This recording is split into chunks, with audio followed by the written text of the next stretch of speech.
Awesome. Well, it's great to have everybody. Welcome.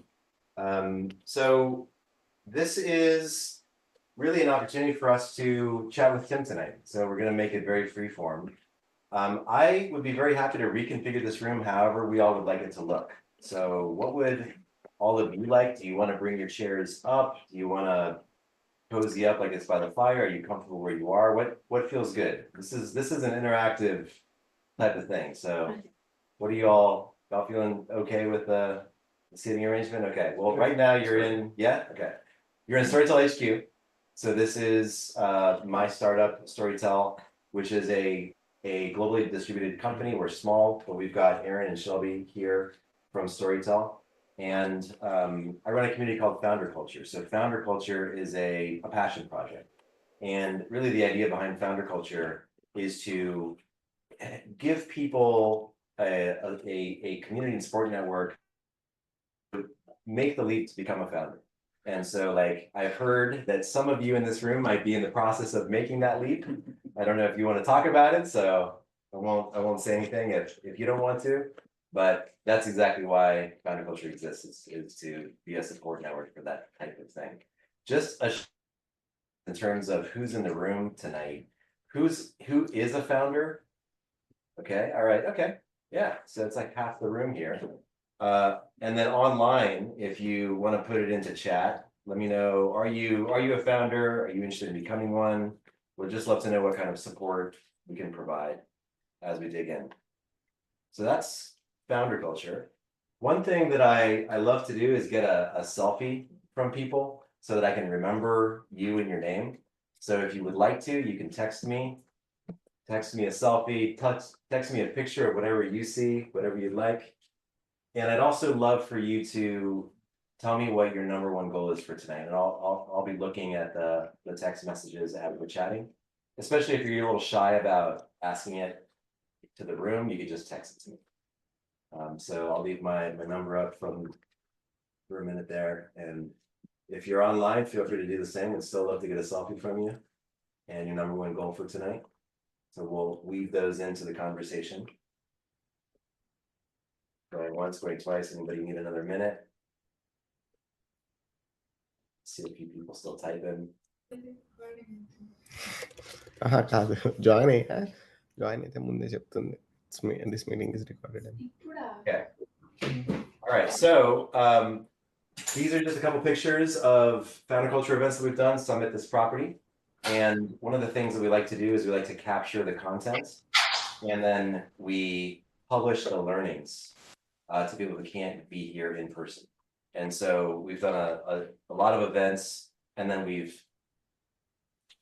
taken a lot of those learnings and we've published them. And so we use my startup Storytell to do that.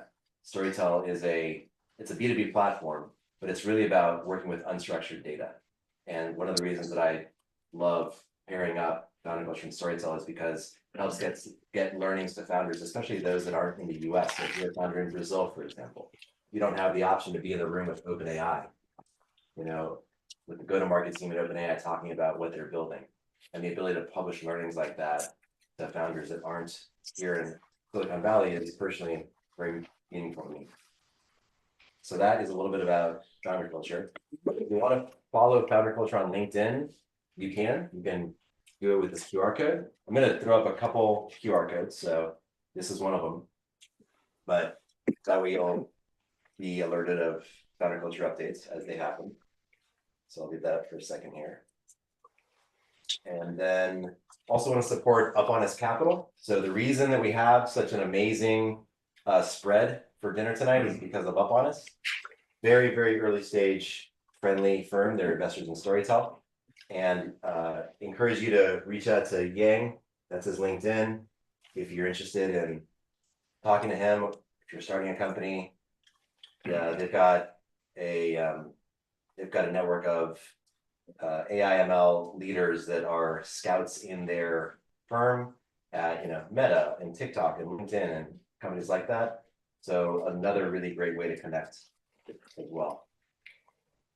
This is Alma. So if anyone is allergic to dogs, please tell me and we'll make sure that she doesn't hang out. Otherwise, we'll let her hang out here.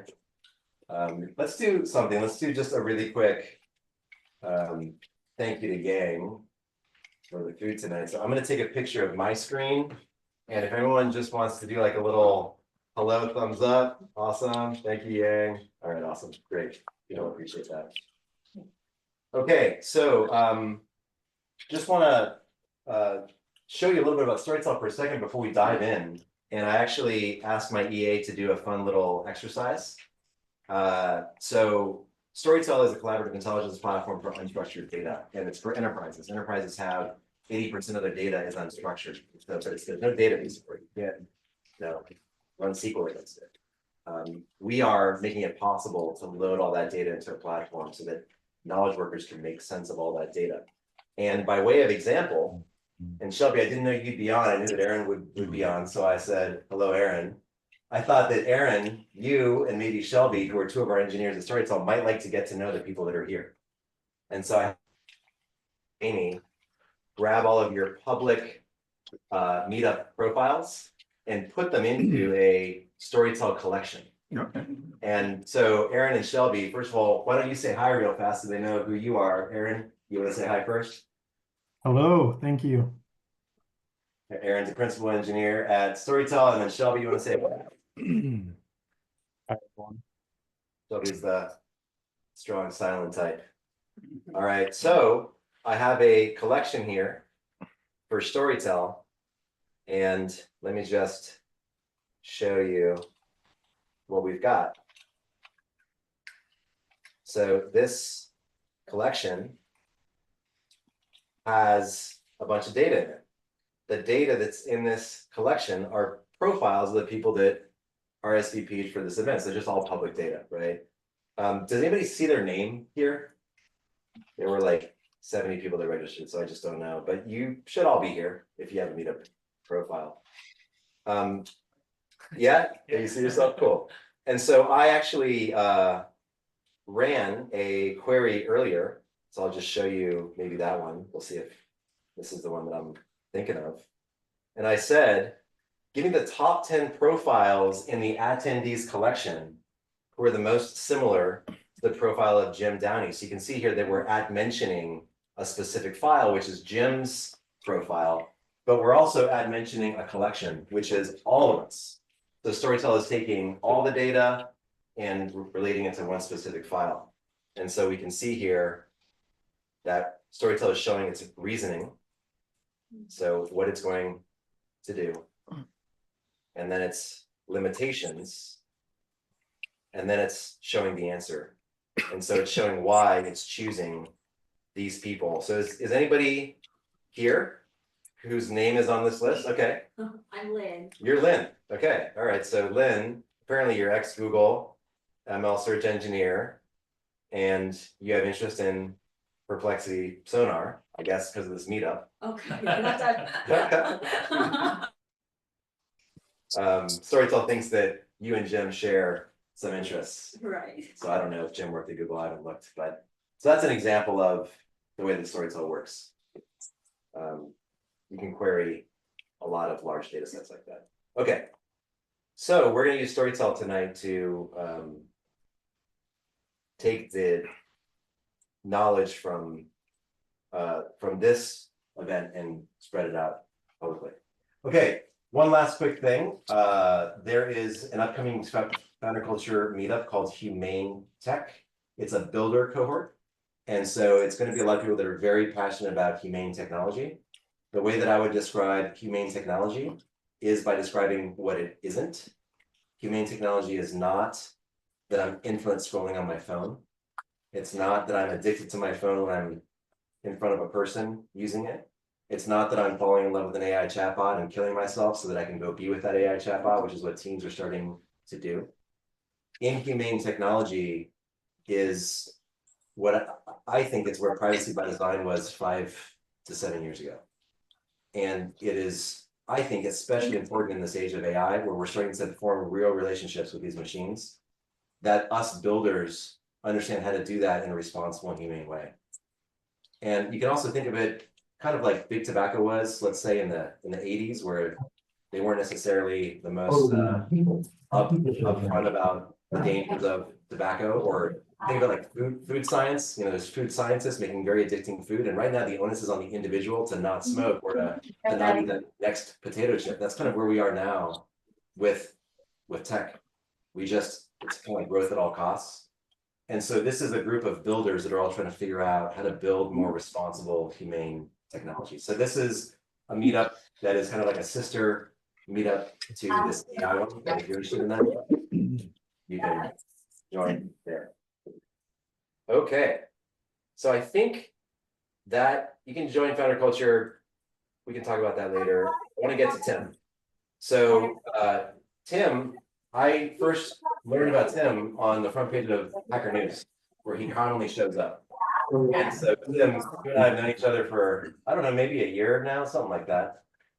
And you've been a great resource for us at Storytell.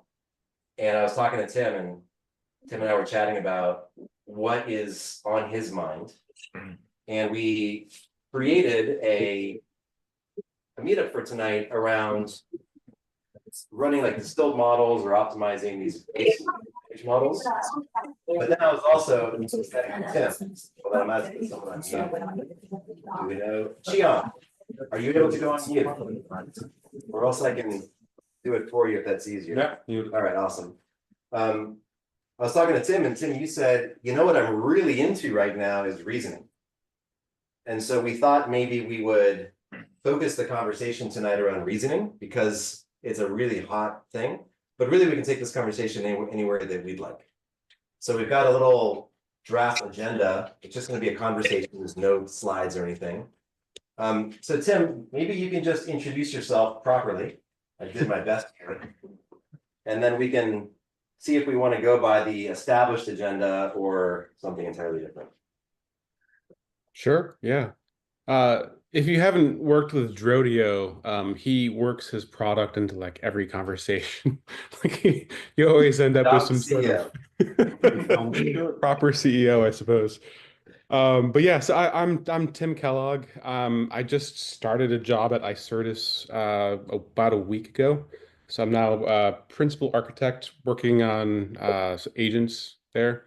It's a pretty cool company. I'm very excited about it. We're working in law, like contract management, which sounds kind of boring, except for the CTO has like a really grand vision for where things need to go. Just really excellent grasp on just work that isn't currently being done by people, and where AI agents can fit in to fill in the gaps. So I'm really excited to start that. Previously, I've worked at AWS. There I got there via a startup acquisition, which is cool. Also worked in machine learning, and done that for a few years. And I've had uh, two startup attempts. No successes of my own founding. I have had success, but only when it's been founded by somebody else.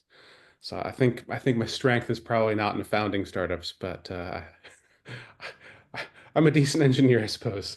Um, but yeah, I've been an engineer for quite a while. You know, distributed systems as well as machine learning. Uh, and lately, I've been into blogging for as long as I've been working, so long time. But I think it kind of petered out a little bit when I was working for Amazon, and I've kind of gotten back to it in the last year, maybe. And I just find it exciting, which is how I ended up getting connected with Drodio and some other people as well. I think it fills a nice void for me where if I see something and it causes the wheels in my head to start spinning, I can write about it and other people kind of resonate with it, and we just start up a conversation about it. It's great. Right. Tim, I'm gonna share my screen again and pull up the slide that we made to kind of guide our conversation here. So let me do that real fast. Sure. Get back to it.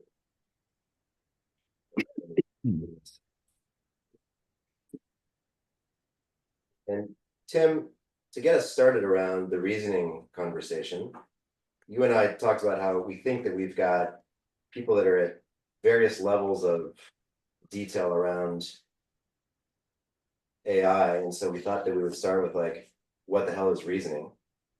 And you and I had put two things in here. One was the R1 strawberry meme, which many of us might be familiar with, but for those that aren't as deep, I can open this up first. Do you want to describe what's happening here? Oh yeah. So there's like a while ago, basically like a decade ago in AI years, so like maybe 5 months. Um, there is this thing about like if you asked any LLM like how many R's there are in strawberry, they get it sometimes, maybe like 10% of the time.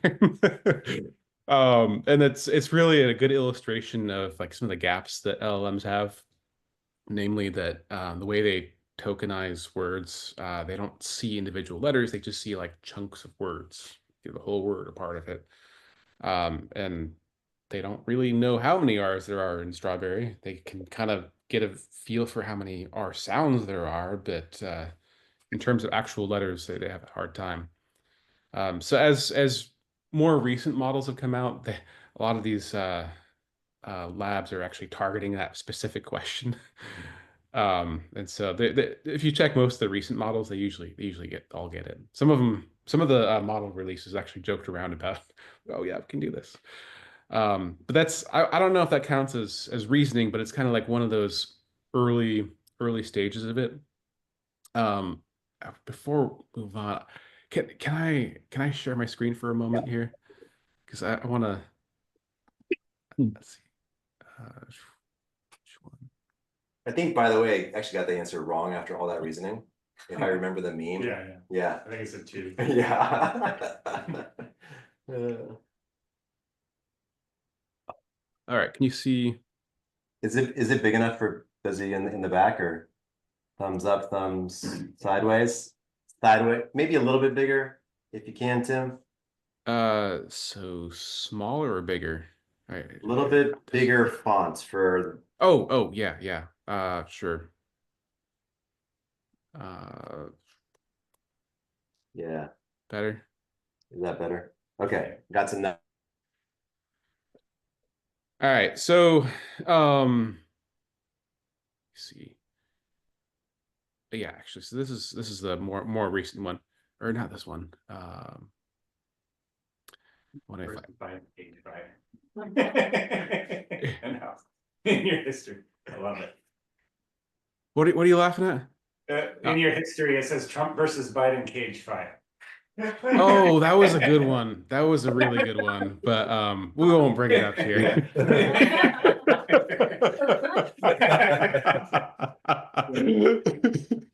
Sometimes you just get curious, like, It hallucinated and said that Biden would win. Well, oh gosh. Okay, we're gonna get into it. So Sorry, I didn't mean to derail.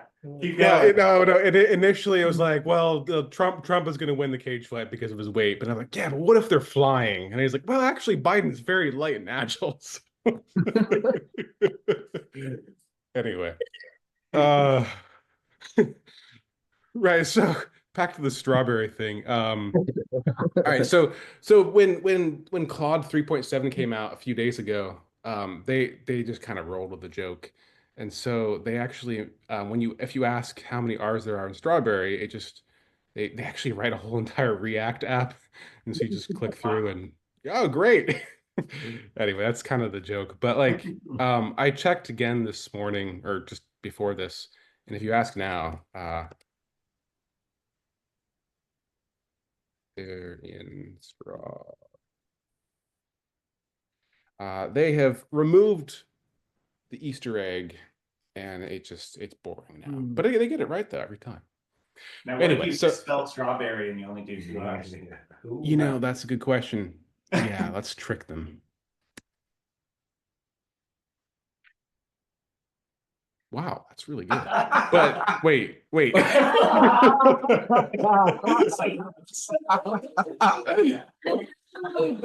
What is going on with this thing? This is actually that's really curious. Oh man. All right. Anyway, so Good idea. that aside, so what is reasoning? I don't know if counting R's and strawberry is really reasoning. I think that's more of an illustration of tokenization and the problems there. But um, normally when people think of reasoning, they're thinking math, right? Realistically, it's just it's processes, like processes and procedures. Can it learn a process? Can it learn a procedure? Um, I was skeptical that LLMs actually are learning processes and procedures. It kind of seemed like they might be, wasn't sure. Then I saw this paper. I'll just drop a link in the chat if anybody wants it. Um, Here. There's this paper called Procedural Knowledge and Pre-training Drives Reasoning in Large Language Models. So it's a really fascinating one that totally convinced me that, yeah, they're actually doing reasoning. Basically, what they did is they trained an LLM from scratch in a way that they could, it's like every time they queried the model, they can trace back and figure out which documents in their training data set were being referenced by the LLM, which ones were important when they're answering. And what it found is that uh, when it's asking something like, factual, yeah, it references like it's a Wikipedia page about saber-toothed tigers, it's referencing that Wikipedia page about saber-toothed tigers. But if you ask it about like a math problem, it tends to reference similar problems. So it's like proof that it's actually memorizing the procedure, not the fact. And there's this theory that LLMs were just memorizing that like 2 + 2 is 4 and just memorizes it, right? Kind of like what it did with strawberry. Um, but they even went so far as to finding like there's cases where the answer was in the training data set, but it didn't reference those documents. It instead referenced the Stack Overflow question that's similar but different, just illustrating the process itself. So reasoning is really it's learning these processes. So whether it be going through a math proof or reasoning through maybe geospatial reasoning or something like that. Any of that could be like a reasoning process, something that takes logic. You have to follow a set of rules and you get to a result. So reasoning. Um, And so initially, it didn't seem like they were actually doing it, but now it's become pretty clear that that's actually what's going on, which is crazy because that's not how they're trained. It's like an emergent behavior that just kind of happens over time after you train it. Uh, so the reasoning models that have been coming out. So O1 was the big initial one.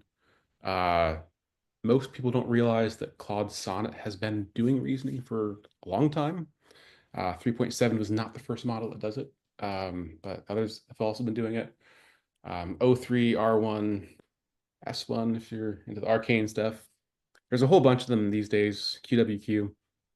But what they do is there is this prompting pattern that developed early on called chain of thought reasoning, where if you tell it to think step by step, it'll just spill out its guts and just kind of stream of consciousness process the problem and then come to the conclusion after a while. And the idea is that the longer it can think, longer like just talk to itself, the higher likelihood it'll actually come to the right conclusion. And then these reasoning models, they essentially just in training, they prompted it to do that and then gave it hard like math problems or whatever. And over time, it didn't need to be prompted after a while. It just starts automatically, just jumps into the thinking step by step, and it breaks it down until it gets to the conclusion. So that's fundamentally what a reasoning model is. It's a model that's been trained to learn to follow processes like reasoning processes, and they do it through tricks like that. And it invokes this thing called test time compute, where the longer you sit there and think, the better the answer gets, right? So test time scaling or inference time scaling, I guess. But it goes pretty deep. Yeah, well, yeah.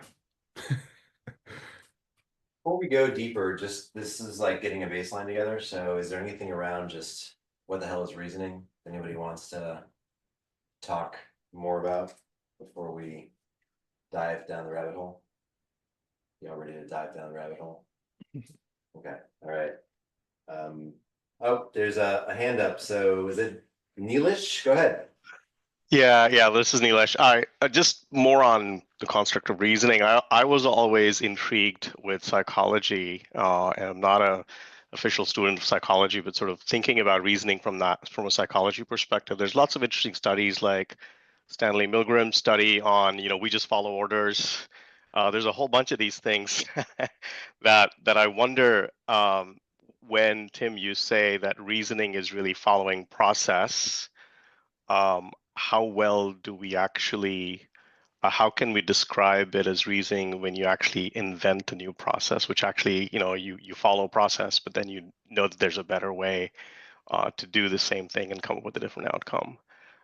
So just want to put that thought out there. Lots of interesting experiments with kids, 6-year-old kids, when they were told to, take a hammer and strike a dino, they would all do it. But then when they were told to name the dino something, the moment they gave it a name, their behavior completely changed. So in a way, you're sort of going through the same process, but then newer information that comes in makes you reason about what is it that you want to meet that incentive that's given to you, right?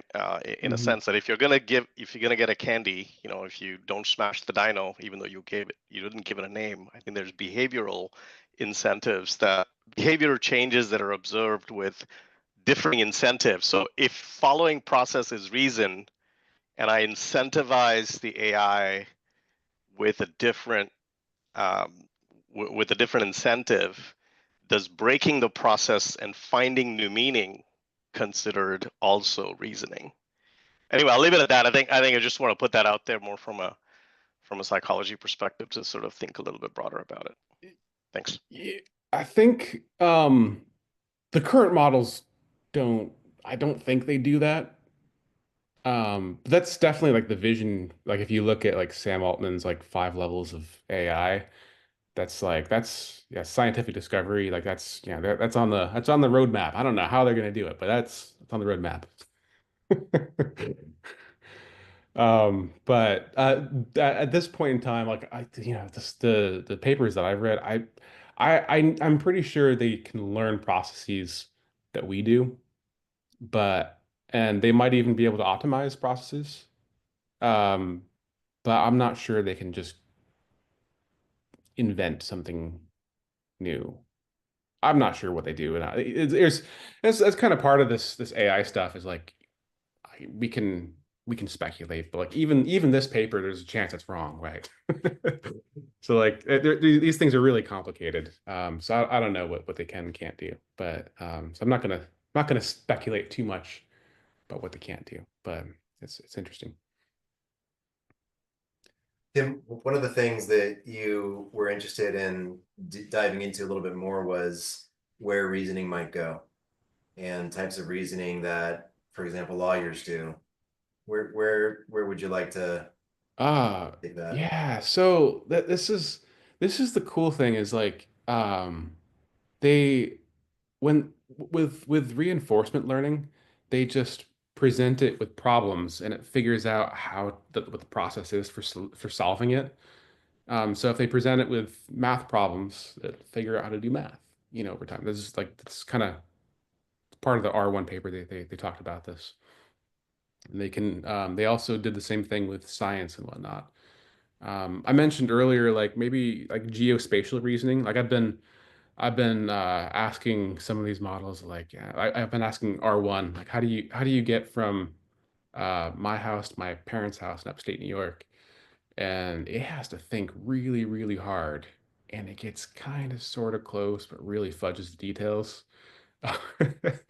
And like I'm sure it knows about all the roads, but yeah, like there's like that geospatial reasoning of figuring out like where we are.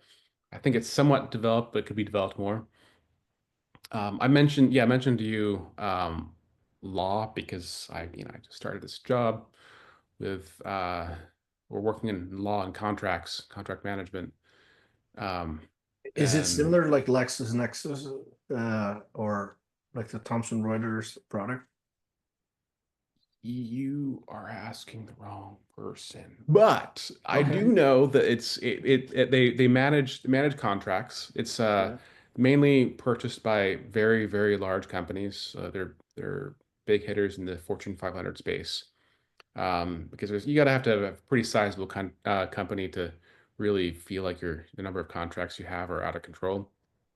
So, in that space, uh, they're the leader. I started as a leader, and Mhm. the next is pretty small fraction of the revenue size. But anyway, that aside, I know lawyers.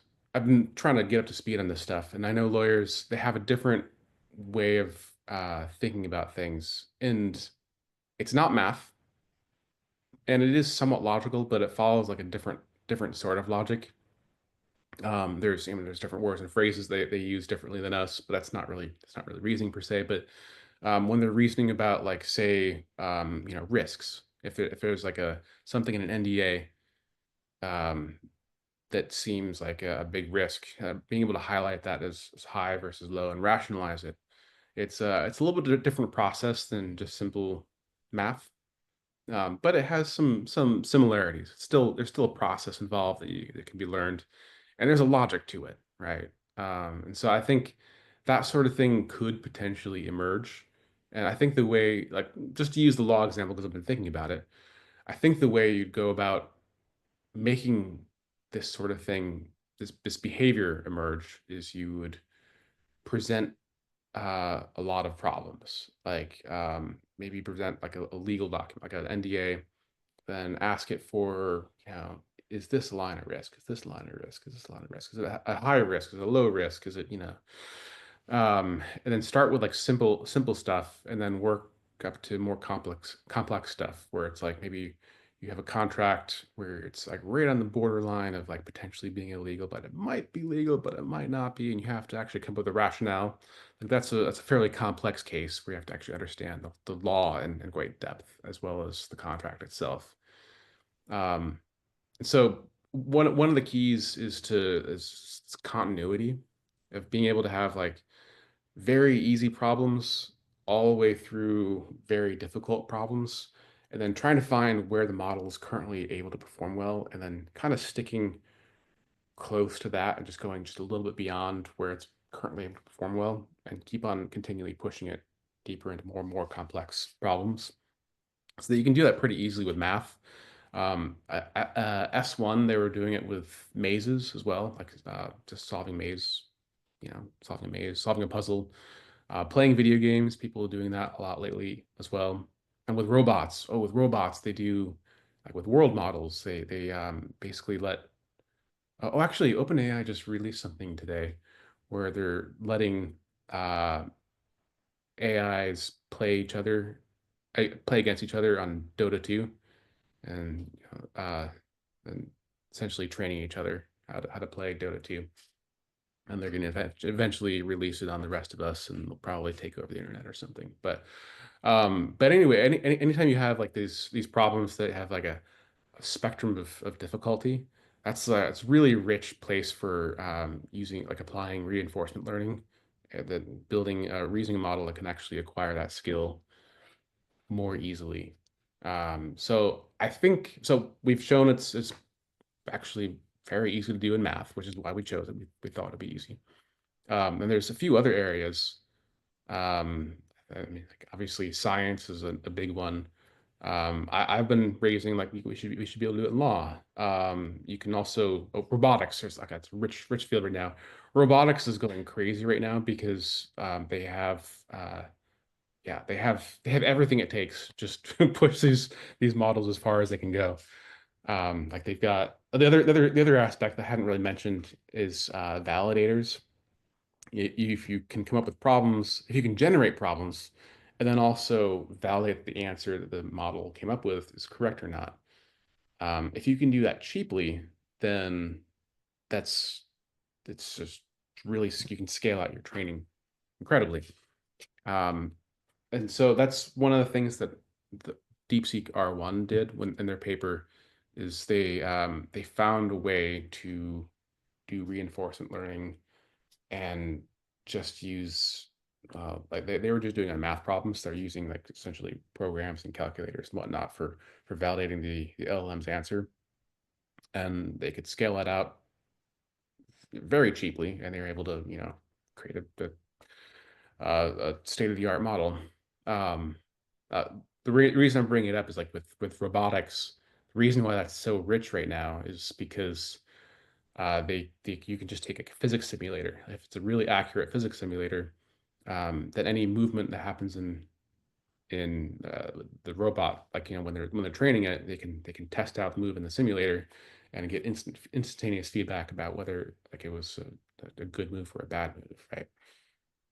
And so they can just sit there and just train these robots, and they're developing at an insane pace and relatively quietly. People they don't tend to release these.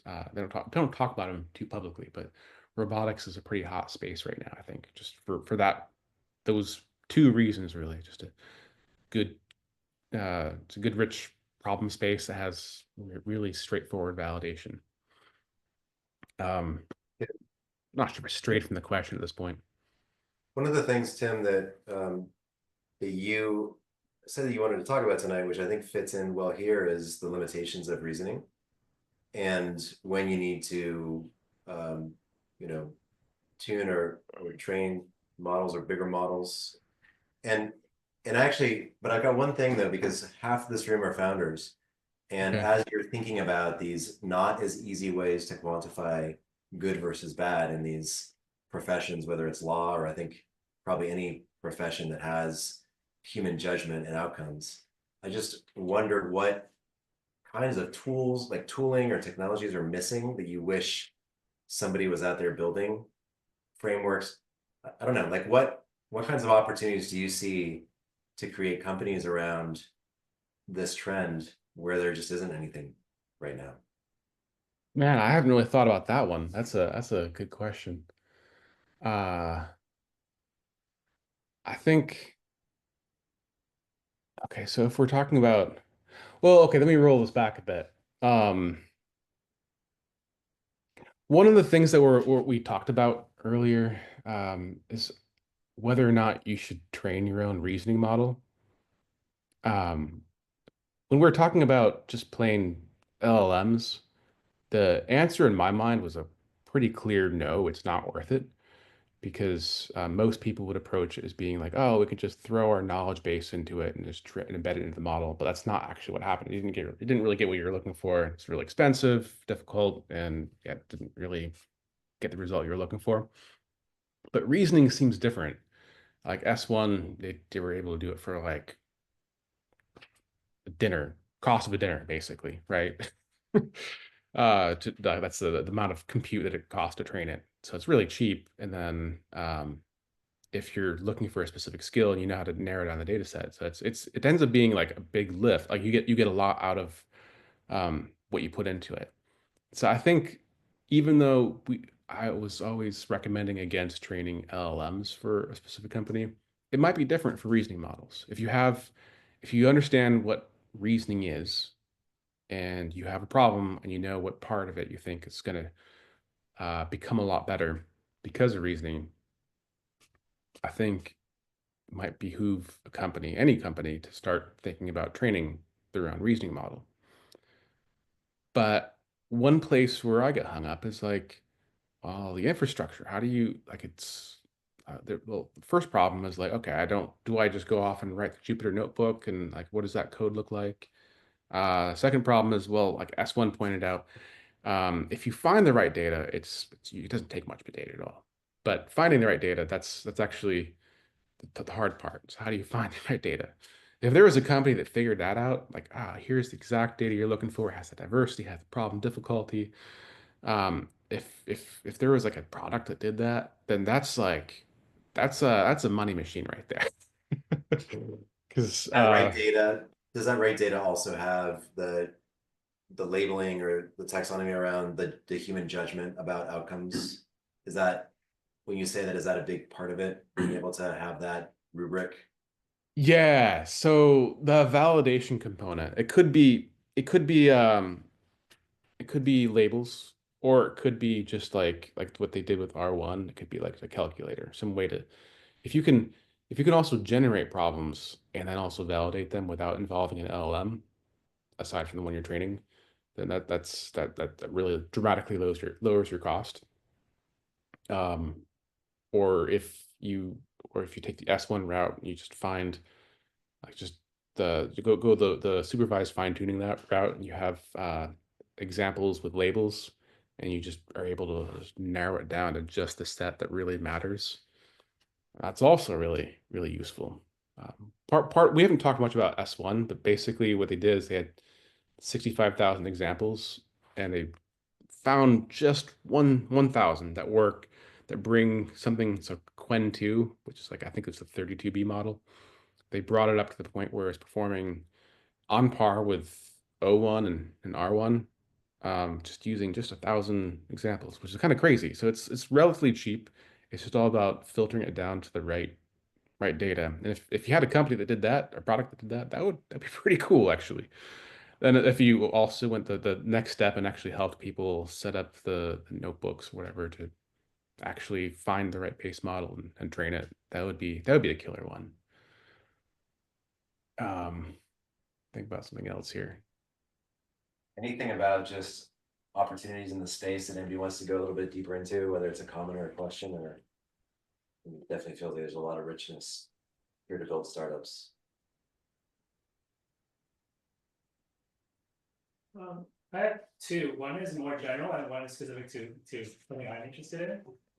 The general question is, I heard that for the ChatGPT, Claude, that they do a good amount of pre-processing and even post-processing when we enter a prompt. For example, if I say bananas, like it'll know, like I'm asking you about bananas. I don't want you to make a sentence about bananas or something. So I'm wondering like what pre-processing is involved. And then my more specific question is, I'm wondering if we've seen any examples of using the LLM as an in-between between different people. So for example, if I want to keep in touch with Gerodio and I say like, hey, like, here are some things I would love to talk with Gerodio about. And then Gerodio said, here are some things that I would like to or not like to talk to Michael about, that the LLM would be intelligent enough to say like, here's some overlapping things, here's some things that, anyway, something in that domain.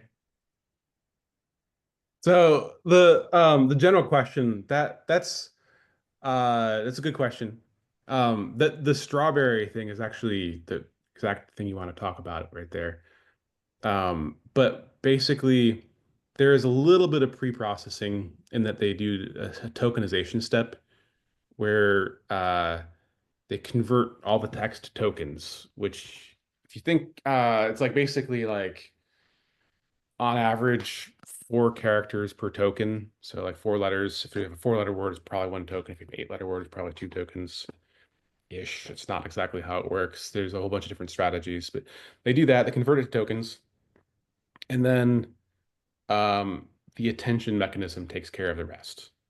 The attention, it figures out, like, if you spelled something wrong, it'll learn all the misspellings, and it doesn't matter, right? Like, that's how my 8-year-old can just type garbage into ChatGPT, and it'll get it. You know? It's so the pre-processing is actually part of the model itself. The way it does it is kind of fascinating. It's just like it just yeah, there's no way I can explain it. Massive matrix multiplications. I don't know.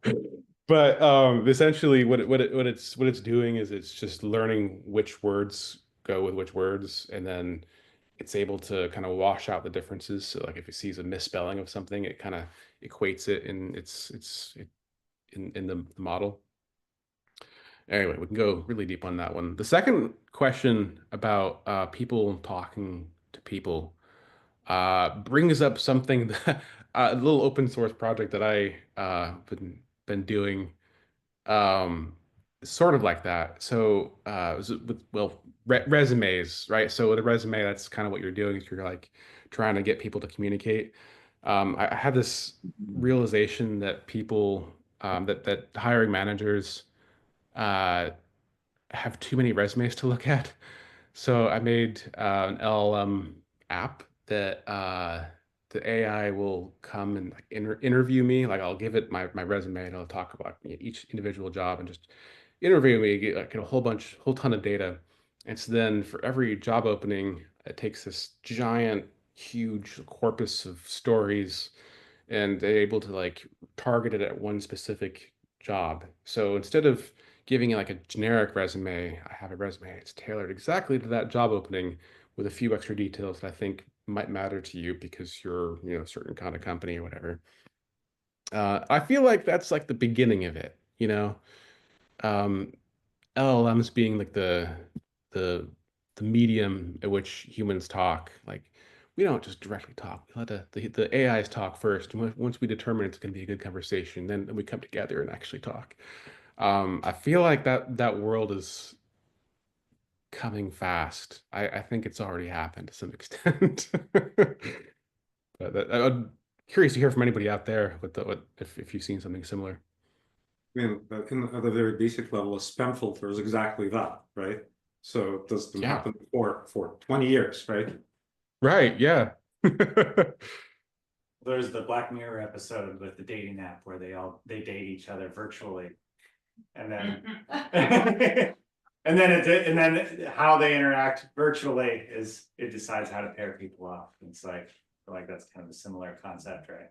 Like Well, it's also people have different communication styles, and I certainly, when I'm aware that like my co-founder and I, we communicate very, very differently, and sometimes when I need to communicate something meaningful, I will pass it through GPT and I'll go change this to the way my co-founder will Totally. receive it, right? It's like we're each an undocumented API and there's some like Yes. documentation or like translation. And there's a few ex-Googlers in here. The Urs Fazley, who was one of the VPs, he famously had a document that said how to talk to Urs, right?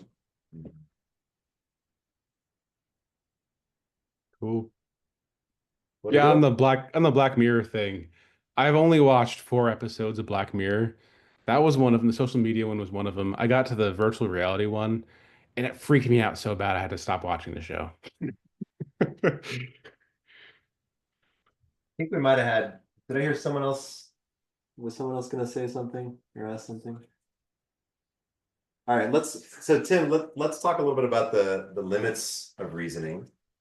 You had said that you wanted to go into that. Yeah, sure. Something that's been on my mind. Oh, actually, yeah. So, for instance, uh, GPT 4.5 came out today, and I don't know if you've been paying attention, but similar to Grok 3, that they're both that the next level up. So back up a second. There's these scaling laws where it's there's this assumption that if we go up another order of magnitude, the model will get better. Better, however, is not easily quantified in terms that people understand. So it's just kind of like it'll get better, but I don't know if you'll really notice, So we're kind of hitting that point where like Grok 3 got there first. People saw the release and it was like it's kind of better-ish, sort of. Then GPT 4.5, same sort of thing where it's like it's definitely bigger. It's a big model. It's slow for sure. It's expensive. It's potentially maybe better. I hear it writes really well. I don't know. So there's this question about like are these models actually better? Um, those aren't reasoning models. But the thing that's on my mind is uh okay, I'm gonna seem like I'm jumping around really far, but I'll connect it all. But something that came to mind with the S1 paper, I was reading through it. I heard some people criticizing it online. There's another one that came out the same day, or the day after, the day before maybe. Same sort of thing. They took Quen 2.5 and took like just bare bones data and then produced like an O1 level model. And so people are pointing out, and actually makes sense. It took me a while to process this, but it's Quen that's good. And Quen doesn't perform at O1 level, but if you just it's a good base model. And so if you have a good base model and you get the right data, you can, get to some high level of reasoning. And that kind of turned my head for a bit and realized that I had been thinking about training models as like building a house. Like you start from, plain noise, like just flat ground, and you just build it up and build this giant castle out of it. And then by thinking about this stuff, I don't think that's really the right way to think about it. I think it's actually the other way around. You start with a big, huge block of marble, and the the the the reasoning training, the RL, reinforcement learning, you're just chiseling away and finding like the beautiful thing inside. So when I think about these GPT-5 4.5 and why it's not like impressive. It's like, oh, it hasn't really gotten the reinforcement learning yet. We still haven't really seen like, what's inside the block of marble yet, right? There's it's a much bigger block of marble, so which means there's a lot more potential for different behaviors to emerge. So the limits of reasoning, um, it's really like, I think first of all you got to have a solid, rock solid base model. Um, I would highlight Microsoft's Phi models, PHI, as being probably not so great. They shoot for small models, and it's really just been an investigation into distillation anyway. Um, but a lot of people accuse them of just targeting benchmarks. But then there's other models like, I mean, Anthropic with Claude Sonnet is definitely a really good base model. Like well, I don't think they've actually released the base model, but the models they release are clearly very good. GPT-4 was clearly a good base model. Quen is much smaller, but also just really high quality. Not every model is good. Just because it performs well in the benchmarks doesn't mean it's a good base model. But if you have a good quality base model, it's like having a high quality chunk of wood to use, to carve out of, or a good high quality chunk of marble to chisel out. If you have something, a raw material that's good to work with, you can build something out of it. So I think it's where like the limits come into play. So then there's this question of like, okay, so we've been, for the last couple months, we've been exploring what we can make out of the GPT-4 class size of models. I'm not sure how big O1 and O3 are, but I'm assuming they're kind of that size, maybe GPT-4 mini or something. And how far we can take just that size of model. With GPT 4.5, the plan is to take that, I believe, and turn that into GPT-5, which GPT-5 will be a reasoning model. And again, it's just how do we take this big, huge, massive model and chisel it away and give it these capabilities? And right now we've targeted math because it's easy and because it's easily verifiable. But there's a lot of other things we want to do, like maybe we wanted to have it be good at like reasoning through social situations, like, oh, he said that because he's actually concerned about his family situation, and I wasn't very, that's a whole other kind of reasoning, right?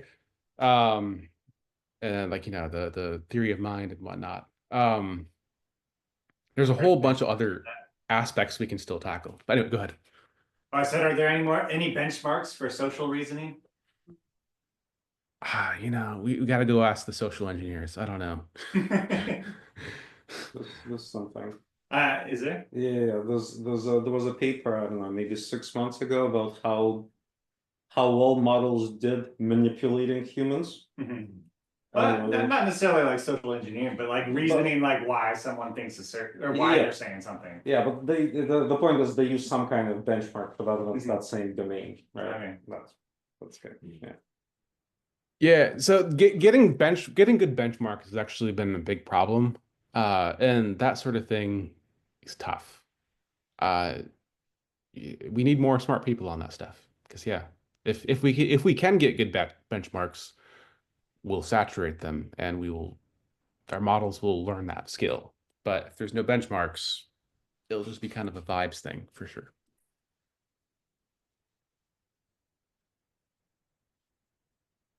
Any other questions? There's a bit of chat happening on Zoom, and so I don't know if there's anything from that chat that anybody wants to bring up to Tim. Don't have to, but just calling that as something. And where would y'all like to go? How much deeper down the reasoning rabbit hole do you want to go versus we could talk about the thing that we titled the meetup about, if you want to, since that might be why you came. So Right. I'm thinking maybe we go another, let's call it 15, 20 minutes, if that feels okay. If anyone has to go, don't be shy. And Tim, I know it's late for you because you're on the East Coast, so thanks for doing this late. But maybe another 15, 20 minutes, and then we can see where it goes from there. Yeah, I had a quick question. You mentioned in the strawberry meme that one of the limitations from that strawberry came from the tokenization process. So I know that there's a lot of work being done to improve the base models and the training, but I wanted to know if you think there's any room for improvement in the tokenization or pre-processing phase of the whole LLM interaction. I don't know. It's a tokenization and the sampler side. So like tokenization has the input side, sampler is on the output side. They're both really interesting. There was a really interesting paper where they just ditched the tokenizer entirely, and just did straight byte level interpretation. And like the idea there was that, well, if you have UTF-8 text, then it pretty much just goes straight through, like the way you'd expect, probably roughly the same. And then if you have an image, probably convert it to bitmap first. It makes sense. But whatever, you just toss that in and it goes in just like it does words, and the LLM and the attention mechanism just kind of sorts it all out and knows what's what. So the idea is that you could just fluently handle multimodal data. That's a really intriguing idea. I have no idea if that'll actually work in practice.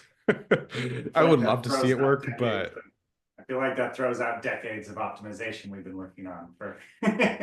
yeah, but think put about in the it. art, build these tokens in the is how to construct them and.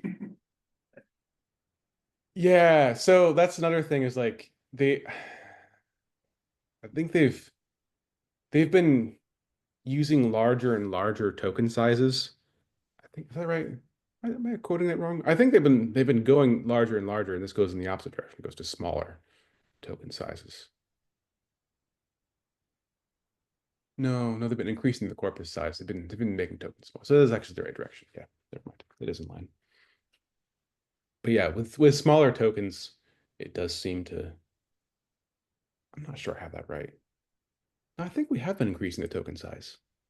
I don't know. I think I'm just making it up at this point. But yeah, no. So the tokenization side, I'm curious about that. I'm actually more interested on the sampler side.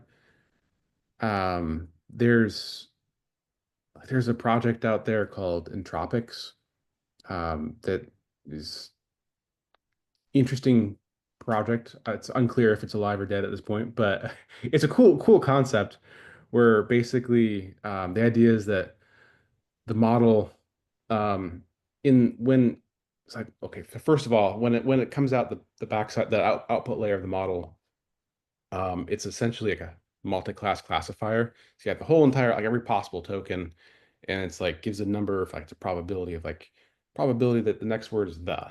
you know, so the most naive algorithm is just take the highest probability, which is kind of like what happens when you have temperature set to 0. It's just taking the highest probability every time.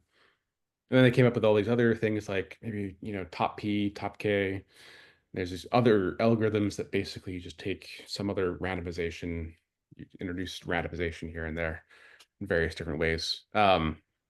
Entropics is really intriguing because it says, well, what if we just clearly there's a lot of information in that output layer.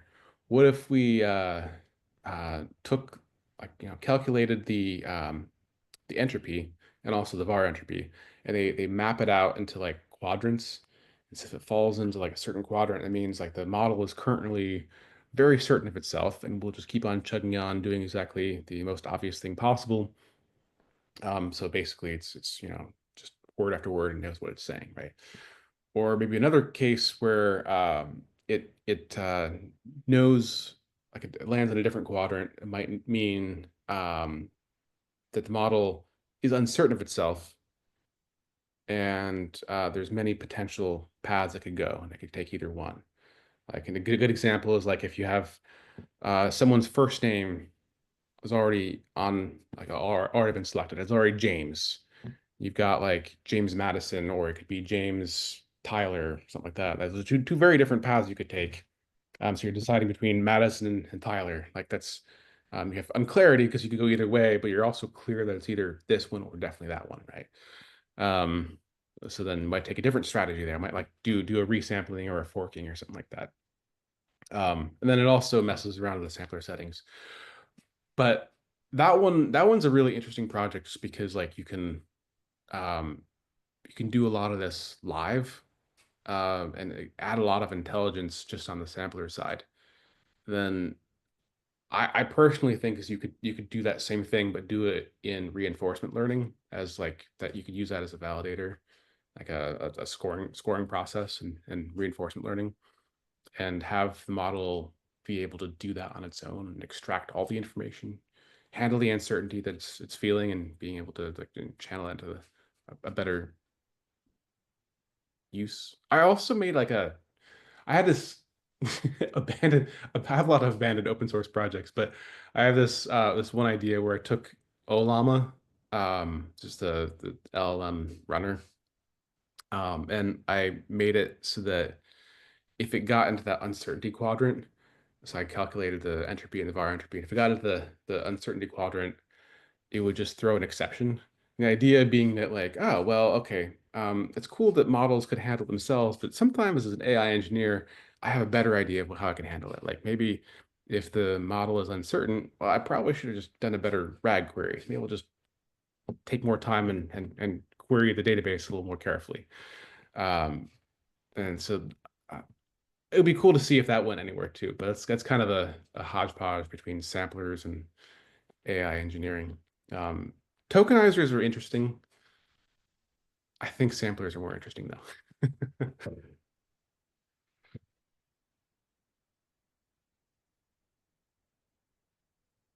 Neelish. Hey, thanks. Tim, I love it. Love your actually the visual of sculpting versus constructing a building. So it's a really cool way of thinking about it. On the tokenizer part, I think most of these models are the foundation models at least have been English oriented. And I think when you think about other languages, there are like a few shot learning things that are happening for translation where you're able to take a few sample data sets and be able to, make the model understand a different language.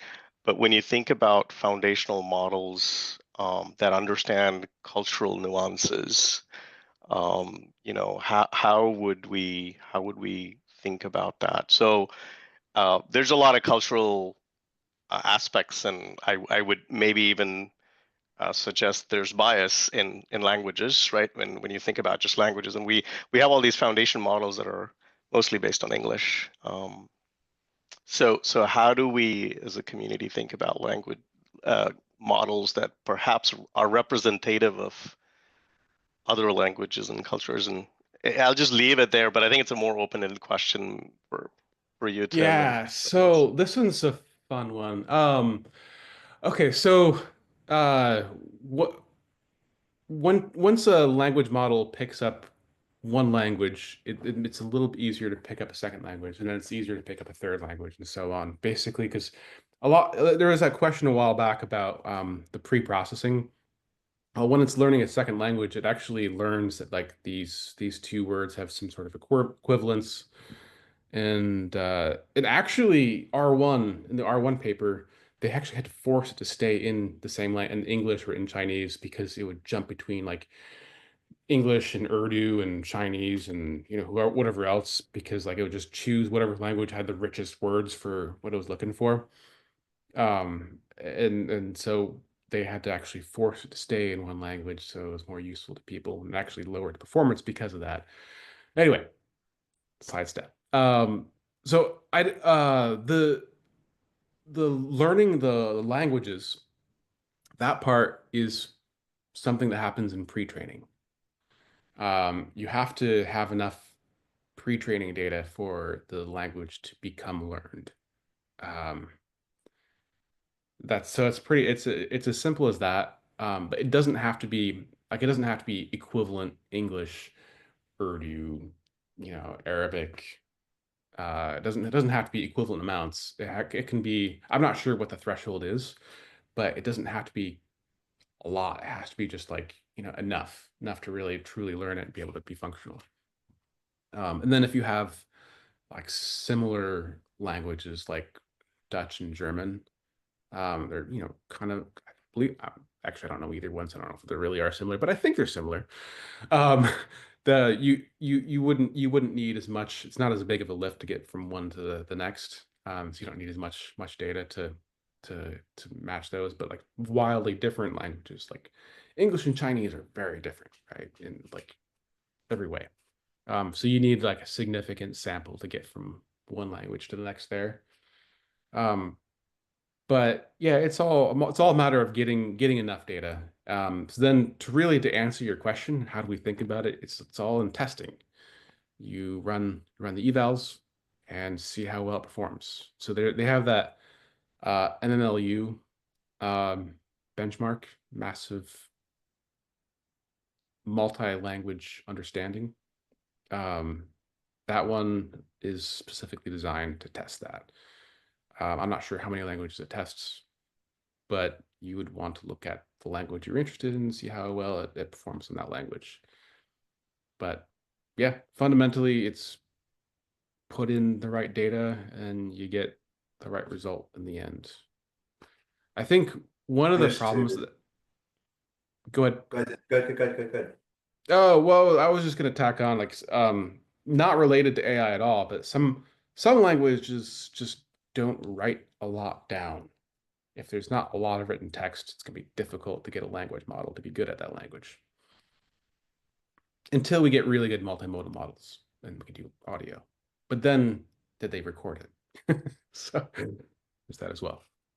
One part of the question that I heard you ask, Neelish, which is kind of fascinating based on the like testing rubric that we're talking about, is that when we get into like cultural questions, there isn't a binary correct answer. There's like this confidence interval based on perspective.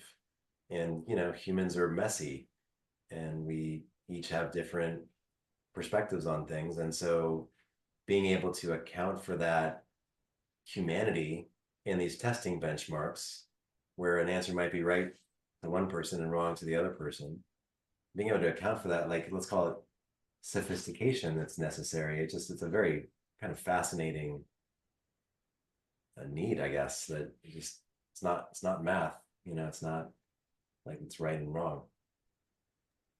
It's interesting, sort of takes me back to the question that one of the gentlemen in the room asked about having agents that could have communication with, your other virtual avatar, if you will, right? So if you're visiting a foreign country, you speak English and the other person doesn't speak English.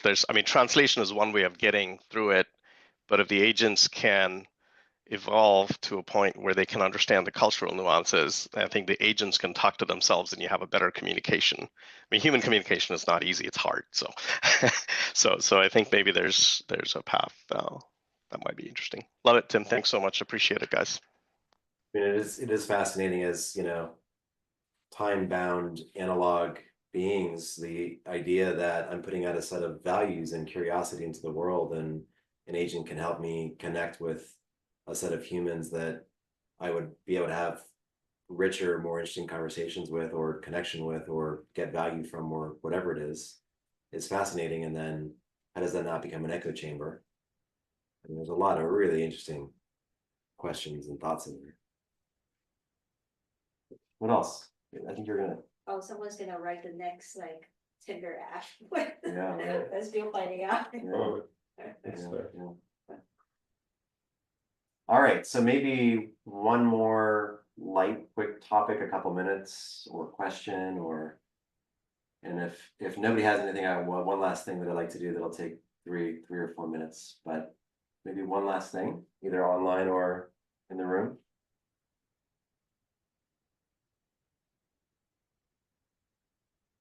Let's go twice. Okay. Wait, yep, no, are you sure? That's where I was putting my. Okay. All right, so thank you, Tim, for sharing your thoughts. One of the things that I always like to do in any meeting that I'm in, really, I always think about the value of a meeting as what changed from when I walked in to when I walked out. And so at Storytell, we have a culture of retrospection. So we retro at the end of most meetings, and we like to do what we call a 3 L's retro. What did we like? What did we learn? What do we long for? And I'd love to do that with all of you, because again, we're all just here because we want to be here, because we're passionate about the topic, because we're passionate about the community. I'd love to know what I can do to create a better meetup next time with Christine, who's putting this together with us. Thank you, by the way, Christine, for making it happen. And so, yay. So maybe we can just do a little 3L retro. So I would say if you're online and you want to put it in chat, that's great. If you want to mention it, you can. But what did you like? What did you learn? What did you long for? Feel free to pick any of the 3 or all of them. But who's got something to share on either any of those? Especially the long for. I always love to hear that.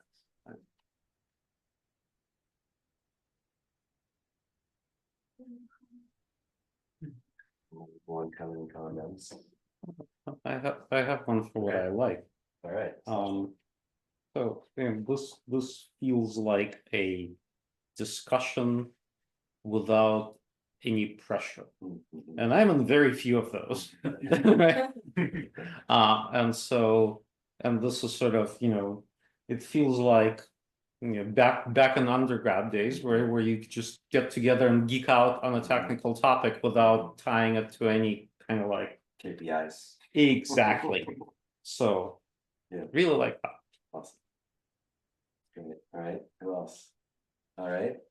Say your name, by the way. I'm Shiraz. Shiraz, great. Yeah, so I think I can echo what he said. I really like the format. It didn't look like, I think his style is not of lecturing you, but of just having a conversation, and I really like that.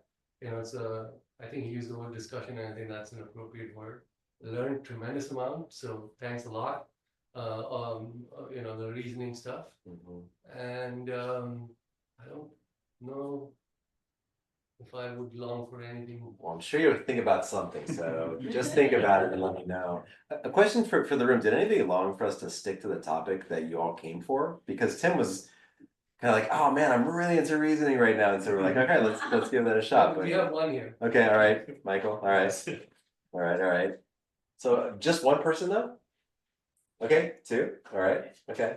So I think we probably could have done a better job with that, since we basically brought you here under false pretenses.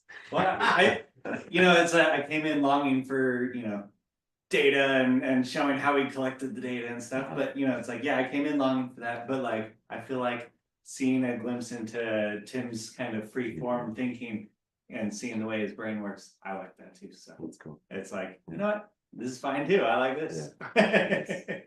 Yeah, Tim, you have this kind of like, let's wander down a curiosity path together. It's really nice, a nice way to create those kinds of environments. Okay, Josh. I really like just echoing the informal, like conversational, and it felt like we could really go deep into the topic as it was unfolding. And I really liked that during each part, like there were so many different questions that like really teased apart like different approaches. And I think then, you know, like the longing part of it is like just about like every now and then like checking in a little bit more, but like, is this still the path, or are we going down like a rabbit hole? That would then have given like some pause of like, oh, yeah, I really like this rabbit hole. Yes, and like, can we maybe like also see this other topic as what's there, or is we're like arriving? Yeah, so more check-ins. That's great. In the warmer months, we actually do these unconferences on the lawn. And it's a lot of fun because we basically have a whiteboard and it's like, what do you want to learn? What do you want to teach? And there's no agenda ahead of time. And then people just kind of coalesce around tables. And that's a really fun way to pick your rabbit hole, basically. So it's just harder to do that when it's cold, but that sounds like the kind of thing that might be great. So, okay, but more check-ins. Anybody online with anything else? Or Tim, what did you, anything you liked, learned, or longed for as we do these together? It was fun. I've never done this format before, but it was fun. I learned about you. One learning which somebody mentioned was the sculpture analogy is powerful. So thank you for that. I think if I just were to take just one thing away from this, even just that would be a great learning. So. I'm not sure if it's actually a real good way to think about it, but I think it is. Yeah. I might have a different way next week.